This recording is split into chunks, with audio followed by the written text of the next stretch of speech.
Drone bawah laut milik Ditpolairut Polda Jawa Timur merekam kondisi KNP Tunu Pratama Jaya yang tenggelam di dasar laut Salat, Bali. Kapal yang tenggelam 2 Juli 2025 itu ditemukan dalam posisi terbalik di dasar laut.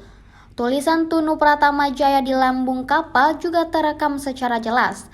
Video juga merekam sisi-sisi lain kapal dan berbagai angle. Kamera pada drone itu diturunkan hingga kedalaman 50 meter ke dasar Selat Bali. Posisinya juga telah bergeser akibat terbawa arus bawah laut. Direktur Poilur Polda Jatim Kombes Pol Arman Asmara Syarifuddin menjelaskan posisi kapal tervideo di titik terjarak lebih dari 3 km dari lokasi tenggelamnya kapal. Hingga saat ini, korban KMP Tunu Pratama Jaya yang berhasil dievakuasi sebanyak 48 orang, rinciannya 30 korban selamat dan 18 korban meninggal dunia. Dari 18 jumlah korban meninggal, 15 jenazah telah diidentifikasi dan diserah terimakan kepada keluarga masing-masing. Sementara 3 jenazah lainnya harus dites DNA untuk memastikan identitasnya.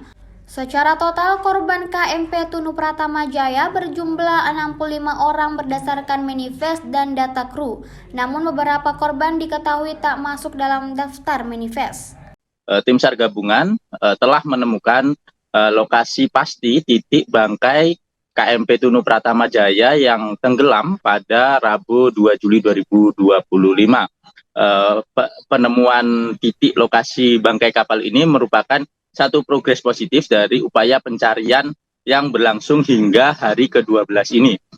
Sebelumnya, tim SAR gabungan telah menandai atau menduga ada beberapa titik yang merupakan bangkai KMP Tunu Pratama Jaya ini.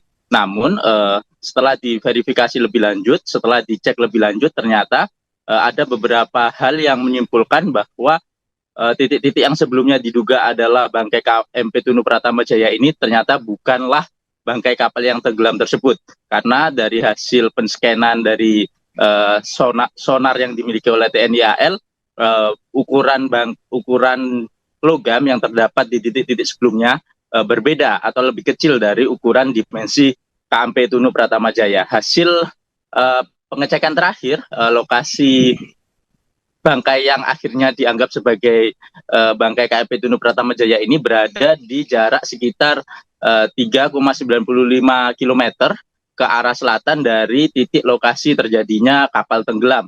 Dan kepastian titik bangkai ini karena tim SAR gabungan, dalam hal ini unit bawah laut yang dipimpin oleh TNI Angkatan Laut, telah memasukkan kamera bawah laut dan mendapat gambaran pasti tentang gambar atas bangkai kapal tersebut, termasuk di dalamnya ada tulisan yang terekam bertuliskan KMP Tunu Pratama Jaya. Meskipun jika dilihat dengan kasat mata tulisannya memang samar-samar, namun ketika diolah dengan perangkat yang dimiliki TNI AL, bangkai tersebut, tulisan tersebut memang valid tertulis KMP Tunu Pratama Jaya. Selain itu juga ditemukan bagian bawah bodi kapal yang berada di sisi atas, artinya bangkai kapal ini tenggelam di dasar laut dalam posisi terbalik. Itu data terakhir yang dimiliki oleh tim SAR gabungan. Selanjutnya data-data ini akan diolah.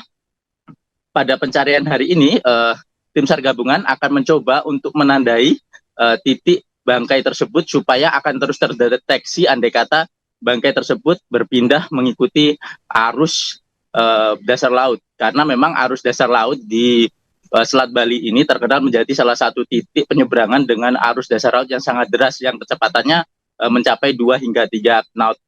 Dan tim SAR gabungan memiliki keinginan sebenarnya untuk mengangkat bangkai KMP Tunu Pratama Jaya ini jika memungkinkan dilakukan dalam operasi yang masih akan berlangsung beberapa hari ke depan.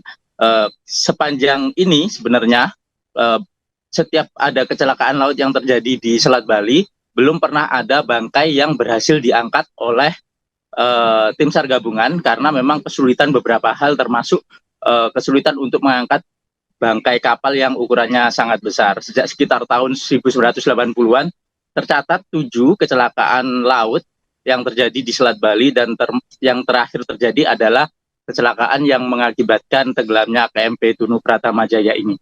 Hingga hari ini, Mai, bisa saya kabarkan bahwa jumlah korban yang selamat maupun yang meninggal dari tragedi KMP Tunu Pratama Jaya ini yang berhasil dievakuasi sebanyak 48 orang.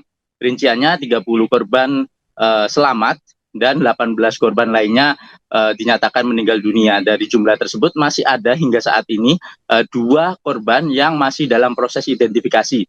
Satu merupakan jenazah yang ditemukan di perairan sekitar Taman Nasional Alas Purwo yang merupakan jenazah perempuan, dan satu lagi ada ditemukan di wilayah perairan wilayah Bali yang ditemukan pada kemarin. Dan hingga hari ini proses pencarian masih berlangsung, pencarian korban juga masih dijalankan oleh para anggota yang tergabung dalam unit darat, juga unit laut. Kemudian upaya-upaya lain juga dilakukan untuk memastikan bahwa sebanyak mungkin korban bisa terangkat dari laut atau bisa teridentifikasi secara maksimal. Juga bangkai juga bisa diupayakan untuk terangkat ke daratan. Ini hasil kegiatan kita, tolong ditampilkan untuk diketahui bersama. Sudah ada sedikit kemajuan untuk menentukan langkah kita ke depannya. Ini sebelah kiri langsung Komandan Gugus Tempur Laut hadir di KRI Stika dan tim penyelaman bawah air yang persiapan menurunkan ya peralatan kamera bawah air untuk mengambil visualisasi bawah air yang alhamdulillah bisa kita dapatkan, sehingga ini akan menjadi fix datum yang akan kita laporkan kepada pimpinan, dalam hal ini SC dan Kementerian Perhubungan. Lanjut, ini pengambilan gambar dari objek di sebelah kanan. Ini bisa kelihatan kamera larinya. Nah, ini nama kapal tertera, posisi kapal terbalik. Ini data diambil di titik referensi 8. Teguh navigasi, tolong support kami dengan data ya, karena tadi kita mengambil ya sampling ataupun profil arus di permukaan dan di bawah permukaan pada saat slack pasang tertinggi dan surut terendah itu memang dibawa dari hasil laporan Dangus. Namun selesai itu faktanya arus rata-rata di atas 3 knot di permukaan sampai 5-7 ya. Ini sampling arus yang kita lakukan di titik referensi 8.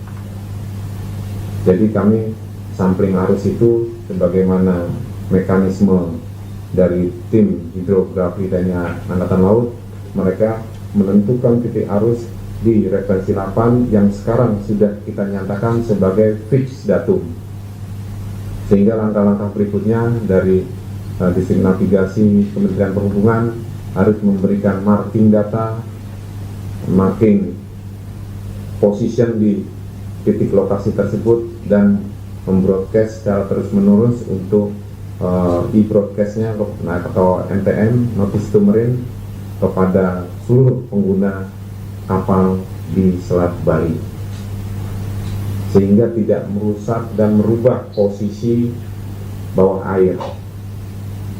Ini harapan kita dan juga langkah-langkah berikutnya mudah-mudahan sudah disiapkan dari Kementerian Perhubungan. Download Tribun X sekarang, menghadirkan lokal menjadi Indonesia.